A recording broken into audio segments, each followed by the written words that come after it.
Britta will be played by Alina, I believe. Yes. All right.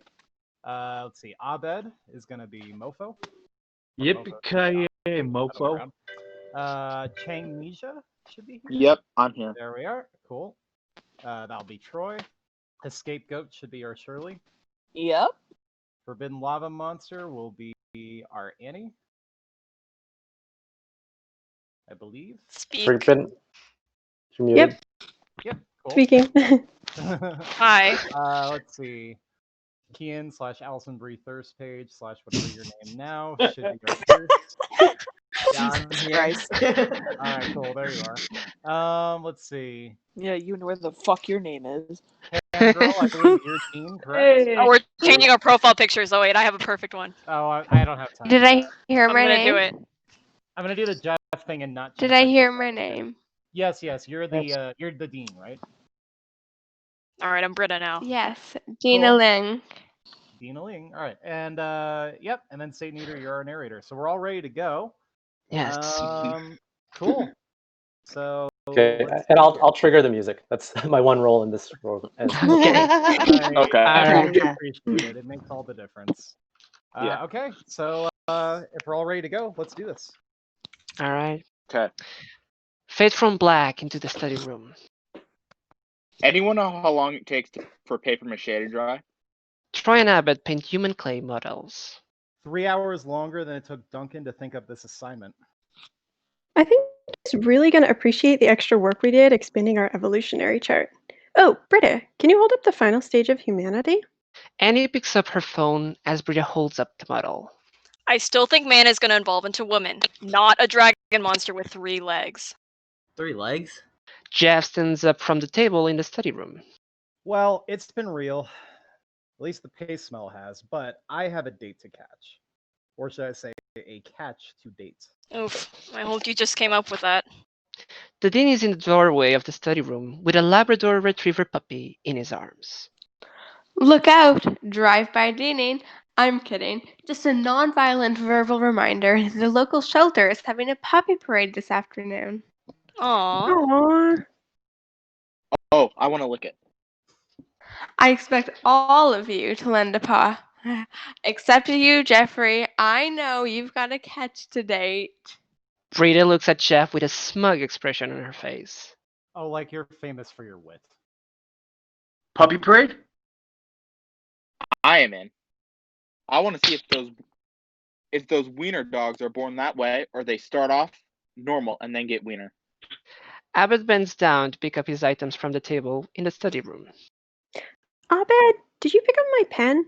It's purple with a gel grip? Nope, I'm strictly mechanical pencils these days. More relatable? Just here. You okay, Annie? Chocolate? Abbott hands Annie an unwrapped chocolate candy. Would you like me to push you to the parade, Pierce? Oh, no, thanks. I don't want people to think of me as a handicap. If anything, this chair makes me more than a human. Pierce blows into the tube connected to the chair, and he begins to back up. You move it by blowing into this tube here. It's the most expensive one. I outbid 3 hospitals for this baby, and it was worth every penny. Pierce blows on the tube by accident while trying to clean it, and the chair begins to spin out of control. Abbott, Troy, Britta, Annie, Jeff, and Shirley stare with concern as Pierce tries to get the chair under control.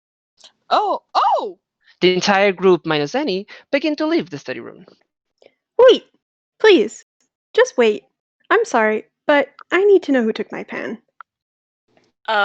Sorry, I don't see it. Yeah, sorry, Annie. The group turns again to leave the room. No! Not sorry, Annie. We passed sorry, Annie 8 pens ago. I keep bringing pens, and you guys keep taking them, and I'm afraid that I'm putting my foot down. Okay.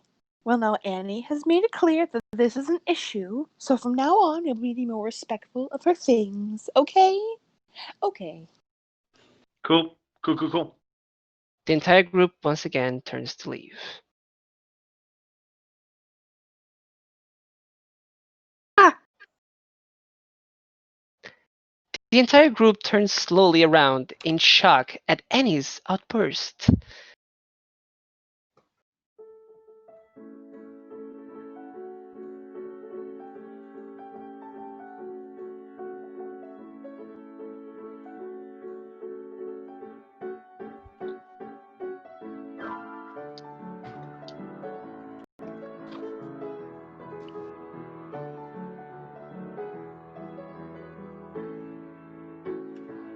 cut to the study group searching for the pen in the study room, while Pierce messes around with his wheelchair.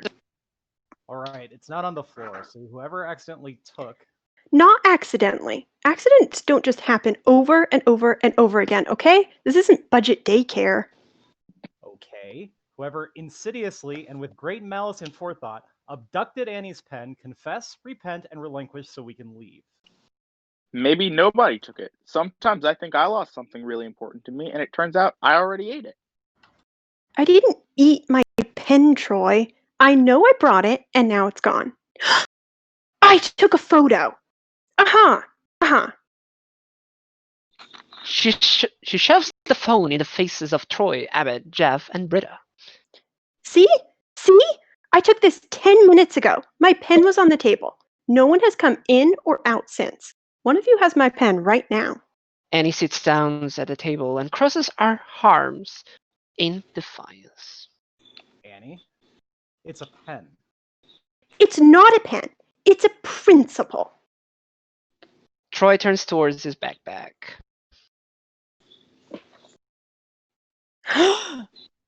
Britta points at Troy accusingly. Not a good time to get a stick of gum. Okay. Are we going to the puppy parade or not? Because this is starting to feel like a bottle episode. Again with the TV crap. Hey, Meatball, did you take Annie's pen to make life more like Benny Hill or whatever you do? Abed? Annie looks at Abbott with hurt on her face and gets up to face him. I wouldn't do that. I hate bottle episodes. They're wall-to-wall facial expressions and emotional nuance. Might as well sit in the corner with a bucket on my head. Well, I have a photography project to finish, and my grandmother's hands aren't going to take close-ups of themselves. Hasta later. Britta grabs her bag and books and begins to leave. Humph.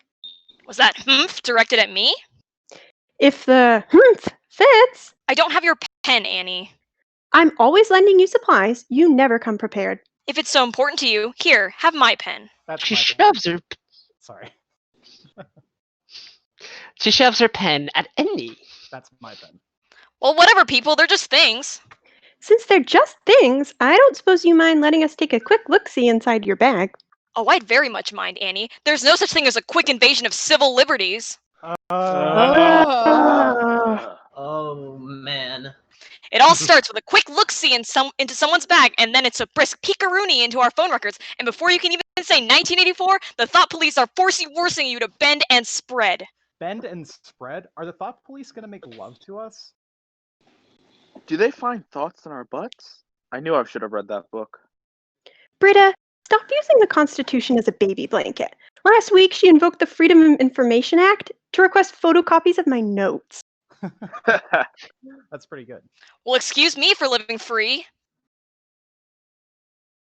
Come on, Stony. We all know the pen's in your bag. Yeah, come on. Yeah, come on, just drop it. Britta slams her books down on the table with an angry look on her face and angrily dumps out her bag. Happy? Not if that's a used Q-tip. Ew. Gross. Yes, gross. Welcome to the gross business of martial law. Welcome to what used to be individuality, seized and disintegrated by cowardly groupthink. Welcome, my friends. Welcome to the machine. Well, Annie, looks like you were wrong. Britta does come prepared for one thing. Jeff holds up a strip of condoms. Or 6. Big weekend. Can't complain. Razzle pizzazzle. Britta grabs the condoms from Jeff, and the rest of the group prepares to leave again. Attention students! The puppy parade is starting on the quad. Better come quick. With every passing moment, these puppies grow older and less deserving of our attention. Whoa, whoa, whoa. Where do you people think you're going? Have you ever gone to a puppy parade halfway through, Britta? It is pointless. Then you clearly stole the pen. The Patriot Act cuts both ways. Actually, it's pretty one-sided. That's kind of the point. Here's my point. Whoever the pen thief is just stood there and watched me get Guantanamo'd, and I'd like to know who it is so I can let them know that they have lost my trust forever. It's a bottle episode. Britta, we're sorry we embarrassed you and looked at your prophylactic equipment. Your lifestyle mistakes are none of our business. Oh, thanks, Shirley, but now let's wrestle through your tampons and wallets so we can apologize to you. Oh, I'm sure everybody here knows I don't steal. Have you checked your bag, Shirley? If you took it by mistake, I forgive you. Oh, Oh, so if I took it, it's larceny, but if you find another mother hen, it's a mistake. Mother Hen, I think we're about the same age. Sure, unless time is linear. I'll make your ass linear. That doesn't make any sense. I'll make your ass sense. Girls, don't get your panties puckered. We all know that we're really thinking if, and I mean if, the culprit is among us. Statistically speaking, it's Troy. Ugh. Yes, we were all just thinking that in 1856. 1856? What if a ghost took the pen? Please forgive him. For what? Stealing the pen, dummy. Why would I take her pen? I don't even like having my own. It's probably under one of Pierce's casts. He uses everything to itch his legs. We're on our third DVD remote. If I took the pen, I'd say so. You probably forgot. You've been popping painkillers like Tic Tacs. Oh yeah, right. He pulls out his painkillers and reads the label. Side effects: verbal dysphagia and octopus loss. I don't see anything on this squirrel about memory, Troy. Now I want to know who has it. Yeah, nice try, Shirley. That doesn't take you off the list. Jeff, you're in charge. I demand you deal with this. There's nothing to deal with. I'll say. Okay, all right. Everyone breathe. The whole group takes some deep breaths. You know what this is? Yep. Shut up. This is a normal day with a bunch of friends who are done studying and a pen that maybe rolled away. Rolled away? Or fell down someone's shoe. Let's check shoes. Annie! Fine. Fine. Someone in this room is hiding your pen. Do you want to know why? They feel terrible. They made a mistake, they waited too long to come forward, and now they feel bad. They should. Mm-hmm. Okay. So, pen thief, we understand what happened, and we forgive you. If you confess and apologize. Right, but here's the trick. Because this person now has no reason not to come forward, if by some chance I get to the count of 3 and nobody comes forward, guess what? We have to accept that no one has the pen, don't we? Jeff looks around at the entire group. Don't we? Oh. Good. So here we go. 1, He holds up one finger. 2, The second finger. Pierce raises his hand, and Abbott and Britta point at Pierce, and he gasps. Pierce, do you have something to tell us? Yes. Is it me, or has it become really obvious that Jeff took the pen? Yeah. Totally obvious. You want to make a bet, you jerks? Lockdown! Abed, seal the doors. Nobody leaves until this pen shows up. I don't like this. Yeah, we'll tell it to the pen you might have. Jeff Whenever... pulls. I'm sorry, go for it. Jeff pulls up his phone and dials. Whenever... Hi, yeah, it's me. Can't make it. Well, tell your disappointment to suck it. I'm doing a bottle episode. Jeff throws his phone on the table. End of Act 2. Fade in. Jeff is sitting at the study room table as people bring their bags to him. And he's watching. Troy is up first. Jeff unzips Troy's bag and pulls out the only thing in it. It's a donut pillow. It's a donut pillow for Troy to sit on. And he rolls her eyes when she sees this. Okay, you just became my hero. Thank you. No pen. I can see that. Why do you keep taking that tone with me? Oh, I'll feel that, because if nobody else has this pen, it means at some point you realized you had it, and we're too embarrassed to say, and we get to kill you. I'm not hiding my own pen, you paranoid weirdo. Everybody stay within each other's eye lines, please. One of you is a monster. Me next, right? Hold on. Can we please reconsider the threshold that we are crossing? We don't trust Abed? He shredded my backpack. He freed my pet monkey. Because we corrupted him. He's our innocent. He put gum in your hair. Empty the bag, Abed. Pierce, you don't have a bag? Giraffe. Jeff, you don't have a bag? Oh, I could never deprive the world the portion of my chest the strap would cover.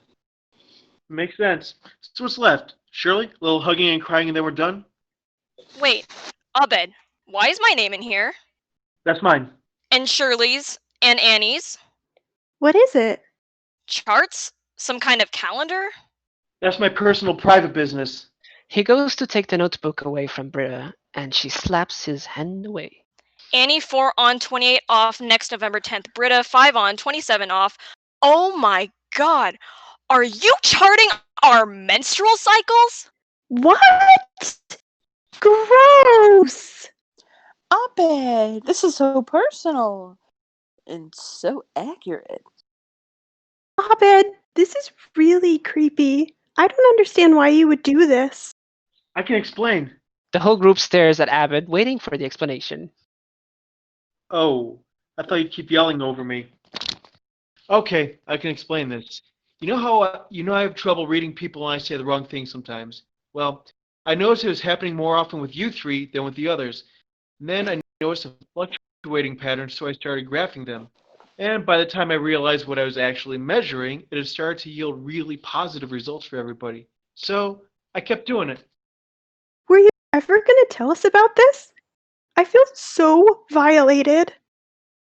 Abbott hands her a tissue. Thanks. More chocolate? He hands her another piece of chocolate. Annie takes it and begins to unwrap it until she realizes what Abbott is doing. She yells and throws a piece of chocolate at him. Get away from me! Abed just became my hero. Can I have a little... No!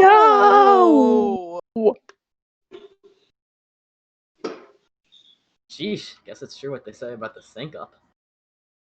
Okay, if I could just take this time to share a few words of sarcasm with whoever it is that took this pen. I want to say thank you for doing this to me. For a while, I thought I'd have to suffer through a puppy parade, but I much rather prefer being entombed alive in a mausoleum with feelings I can neither understand nor reciprocate.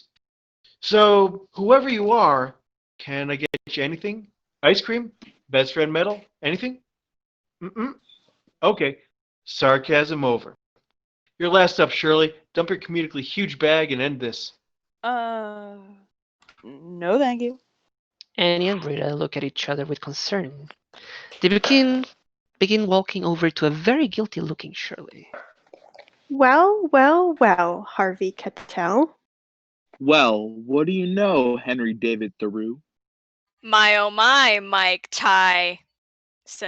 Just empty the bag. No, I don't have Annie's pen. I'm simply a Christian woman who doesn't open her bag. What did the Christian woman think would happen when we got to her bag? The Christian woman thought you'd find it on the Muslim. Real nice. Nicer than you, condom carrier. Dump the bag or you're guilty. No! Oh, Lord, he's throwing a clod. Pierce, call 911. Pierce! While Shirley is distracted, he grabs her purse and throws it to Jeff. No! Pierce, you didn't need to do that. Yes, I did. All you guys do is talk, leaving me to do the things you won't do. Jeff dumps out Shirley's bag. People like you are the reason we took so long to get into Vietnam. Britta holds up a pregnancy textbook. Is this what you were trying to hide, Shirley? A pregnancy test? And more importantly, are they seriously marketing pregnancy tests to black women? You know, girl, is revealed on a test box. Guys, this is a terribly childish way to handle this kind of situation. She grabs the box from Britta and goes over to Shirley. Does this mean you have a new boyfriend? Who? Annie jumps up and down excitedly. Not that it's anyone's business. I recently reconnected with my husband over Labor Day. It seems the Lord may have a plan for us that doesn't include that stripper slut he ran away with. You're not pregnant, Shirley. It's impossible. Why does everybody think I'm old? I'm around Jeff's age, and I have a uterus. No. According to my charts, you couldn't have conceived Labor Day weekend. You would have been ovulating on Halloween. Troy's eyes get very big remembering the recording of Shirley's and Chang at the Halloween party. Which is just as well, because if you're going to have a pregnant woman in one of these, I say go elevator labor or go home. Halloween. Well, that's that then. Yeah, what a relief. Looks like someone narrowly avoided a lifestyle mistake of their own. Oh, or is it only bad if you slept with unmarried men? The Bible doesn't recognize divorce, Britta. When you marry a man, he's your man. Yeah, and after he marries someone else, if you jump into the sack with him, you're an angel so long as you don't use protection? Oh, I'm so glad you're enjoying this, and I hope whoever stole that pen enjoys it in hell. Shirley goes to leave the room, but Pierce blocks her with his wheelchair. Nice try, Stephen Fry. Stephen Fry! We all have an agreement. Nobody leaves till we find it. Jeff jumps up suddenly from his chair. Oh! Jeff pushes the study room table away. Yeah, here we go. We are gonna find this pen. We are gonna find that pen. He begins ripping up the carpet. And if we can't find it, our children will find it. He begins knocking over the books in the room. Is it over here in these books? The pen? This incredible, magical pen that nobody knows how it could disappear.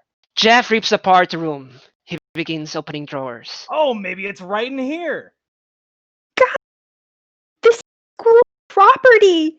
Can we just forget this? It's a pen. Jeff continues to rage and destroy school property until she says this. Jeff slowly turns toward Annie. Oh. It's a pen now? Really? It's not a principal anymore? Now it's a pen? Why'd the change of heart? Seriously accusing me. We searched my bag. Which is exactly the last place you'd put it if you found it halfway through all this. In fact, assuming that one of us does have the pen, who among us has the most incentive to make sure it never sees the light of day? Oh, you want to go there? Yeah. I'll go there. Okay. I was born there. Really? There's a placard there commemorating me. Annie begins disrobing. What's going on? Can I help? Annie, relax. No, you relax, Jeff. Or are you scared if you do, my pen will fall out? Annie takes her top off, and Jeff begins to disrobe as well. You precocious little bitch. Pierce begins to take his shirt off. Okay, guys, stop! You're being completely illogical. We need to flip the table to divide the group by gender and then search each other in our underwear. What? Cut to the study group, split into two gender groups in their underwear. Now what? Everybody shake enough to dislodge. The group members began shaking their bodies. Okay, anything hit the floor? No. No. What are those underwear made out of? They look luxurious. Oh, they're an organic soy cotton blend. This Gwennifer must be real special. Don't you usually wear the stripy Beetlejuice numbers? What does she mean usually? All right. End of the road. We've torn apart the room. We've stripped. There is absolutely no place left. The group suddenly looks at Pierce's legs, still in the cast, and realize they haven't checked there. No! The group members begin nodding. No! Jeff, Troy, and Abbott run over to Pierce, who tries to blow into the tube on his wheelchair. They surround him. Stop. No! Cut to Troy grunting while cutting Pierce's cast off. Damn it! I broke my scissors. Here, be careful. It's the last pair we have. Jeff hands Troy a pair of scissors. Oh, also, don't cut his legs. Pierce growls and tries to bite Abbott, who is covering Pierce's tube with his hand. I'm worried we've gone too far. This is how supervillains are created. Can't you just make an inspiring winger speech about trust, throw in a few digs at an easy celebrity target, and put a ribbon on this thing? Abed, think about this for 1 second. If a single one of us leaves this room before we find that pen, how can any of us ever trust anyone in this group ever again? What's your hurry? I'm clothing myself. I'm not comfortable standing around in my all together like you two anorexic Jezebel. Oh, I'm so sorry. That was really mean. I don't know where that came from. We've all been through a lot today. And I'm sure this pregnancy scare has been weighing on you all week, right? Mm-hmm. And maybe that's why you took my pen? What? Where are you hiding it, judgy beast? Oh my goodness! Annie and Shirley start physically struggling. All right, here we go. Troy and Jeff lift off the top of Pierce's leg casts. Oh. Ugh. Ah, It smells like a Waffle House sink. Pierce, are you using Slim Jims to scratch your legs? Have we not gotten to a place free of judgment yet? Troy begins sifting through the things stuck on Pierce's legs. This isn't it. This isn't it. Where is it? Where's the pen? Where's the pen? It's getting a little chilly outside, so the animal wranglers have asked that every student pick up a puppy and hold it so they stay warm while the volunteers hand out some tiny puppy-sized hats. Honestly, I don't know why I'm even making these announcements. There can't be anyone who isn't already on the quad. Pierce eats one of the Slim Jims that was stuck in his cast. End of Act 3. Cut to everybody is sitting on the floor by Pierce. They all look defeated, and there is trash scattered on the floor everywhere. Annie, I'd just like to say on behalf of whoever actually stole this pen, I really am sorry about all of this. I knew it was you. I knew it was you. All I know is it could be any of you. And for all we know, it's you. I wish it were. I really do. I wish I could just find it behind my ear. I'd rather be that stupid than have to think that any one of us might be this inconsiderate. After all we've been through, it almost seems impossible. Yeah. It seems less than impossible. Something impossible actually seems more likely. here we go. A winger speech to take us home. What if a ghost took the pen? Let him finish. I am finished. For real, honestly, seriously, why not? Why not just a ghost took the pen? Okay, I've been saying this for hours. And we should have been listening to Troy from the beginning. Guys, look in your hearts and answer this question honestly. What's more likely? That someone in this group doesn't belong in this group, or ghosts? If we have to choose between turning on each other or pinning it on some specter with unfinished pen-related business, I'm sorry, but my money's on Ghost. Well, I'm not a religious person, but I've seen specials on the paranormal. Anything's possible. Relative to the alternative, it actually seems more logical to me. Why would a ghost want a pen? Troy? Okay, so I see it. So I see it as a lot like the movie Paranormal Activity, except for more boring and fancy. And I think in 1856, it is possible that a man was beheaded while he was writing in his diary to his lost love. And now he roams the halls of Greendale screaming for his pen so he can write her a love letter. I need her. I need her. He screams as he looks for the pen. Cut to the group leaving the study room. Annie and Shirley hold the door open as Jeff, Abbott, and Troy help Pierce out.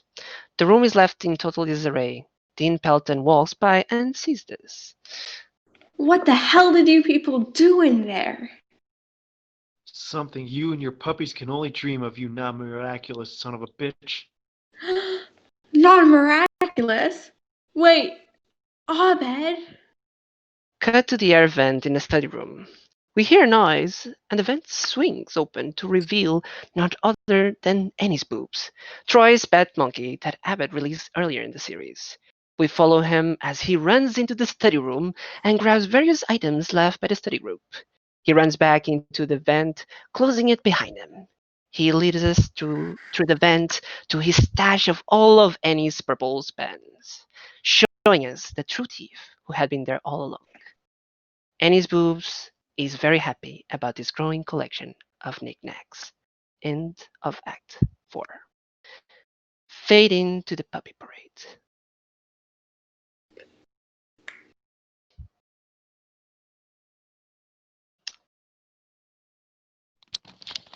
Dean? Dina Lee. Oh, it's fine. No, it's your line that puppies Yes, pull down. puppies pulled into a wagon. Yes, my bad. Puppies pulled in a wagon with a fall leaf surrounding it. No, who could resist falling in love with our next float? This autumn caller's puppy reminds us that while the leaves might be changing, responsible pet ownership is always in season. The next puppy float is pulled into focus. Oh, here's a crowd favorite. The Top and Tails float. A champagne bath and a red sports car. Let's hope he's single. The last float comes into focus, showing equality and togetherness slogan, with a cat and a dog featured prominently in the wagon. Okay, okay. Well, this one feels a little preachy. Boo! Fade out. Boo! Fade out. And Yay! Oh my god, you had that teed up? I'll say Sarah, you say piss. Sarah. Yes. Oh, that's so good. Thank you for timing that. That's the best timing to put this in. great.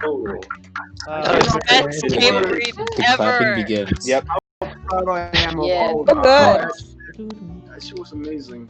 See, I think you and Marcos both lost because I didn't hear either of you clapping. That was really awesome. That was better than the British. I know, right?